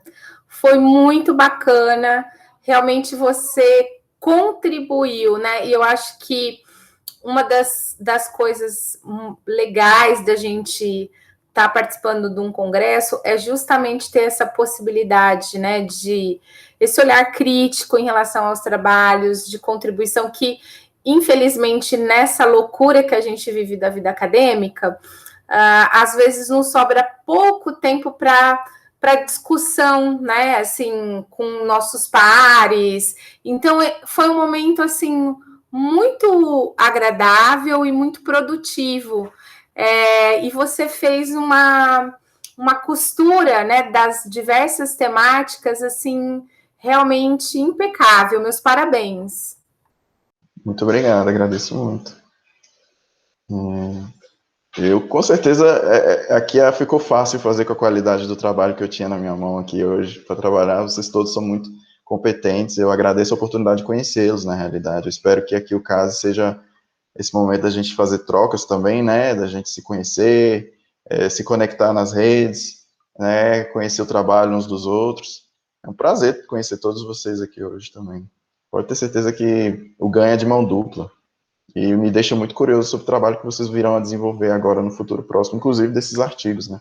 Espero vê-los publicados, amadurecidos e numa versão final já, até para a gente incorporar na nossa literatura nacional, né? A gente precisa se fortalecer na nossa produção nacional, inclusive nas graduações, né, Brasil afora e na pós também. Tá? Eu agradeço, Leslie. Bom. Deixa eu só fazer um adendozinho, Felipe, só para não perder o fio da meada. Além de reiterar cada palavra da Leslie, né, que realmente a gente precisa agradecer muito aí, parabenizar você pela condução, só chamar a atenção da Patrícia, que está aqui presente também. Ela está fazendo um trabalho sobre o processo de regulamentação do lobby, e você tocou em alguns pontos relativos à compliance, que eu acho que são assim, 100% aplicáveis às análises que ela vem fazendo, que realmente os mecanismos regulatórios, né, eles ajudam de alguma maneira, mas não resolvem o problema na totalidade. A gente sabe que você vai ter aí prestações de contas, você vai ter relatórios e tal, mas o que fica submerso, né, o que fica invisível é muito grande. E aí eu agradeço essa contribuição adicional, que certamente vai ajudar o trabalho da Patrícia também. Eu que agradeço, desejo sorte. Eu quero ler esses trabalhos, gente, pelo amor de Deus, vamos passar para as publicações logo para a gente incorporar logo nas ementas, não tem condição não. Pior que é tudo tão rápido, né? A gente precisa, agora tá no congresso, aí amanhã já tem que pensar na revista, aí começa, aí vai, volta. A vida acadêmica é uma loucura, né? E agora em home office a gente fica cada vez mais intenso, né, no trabalho. A gente acorda no trabalho, né? Acorda no trabalho, vai dormir no trabalho. Né? Perfeito. Eu agradeço o Márcio também pela oportunidade de estar ajudando acho que vocês Se vocês não sabem, né, vocês descobrem agora, eu estou na coordenação da área de administração estratégica, eu agradeço mais pelo convite. Foi um trabalho muito bacana avaliar todas as submissões, nós tivemos centenas de trabalhos submetidos, e na área de administração estratégica tivemos a felicidade de selecionar trabalhos de excelente qualidade, promissores para a área, tá? E surpreende positivamente a qualidade dos trabalhos submetidos, e podem ter certeza que ganhamos todos muito com a apresentação de vocês hoje, com essa discussão, e que com o futuro das pesquisas que vão ser cada vez mais profundas, profissionais, contributivas. Então, eu agradeço a oportunidade de estar aqui hoje com vocês, e desejo a todos um excelente evento, tá? A gente já caminha para o encerramento. E qualquer coisa eu estou à disposição aí também, vocês me acham, aí pelas redes sociais, tá? Um grande abraço a todos vocês aí, uma excelente tarde. Abraço, muito obrigado, Felipe, por toda a contribuição. Abraço, pessoal. Valeu.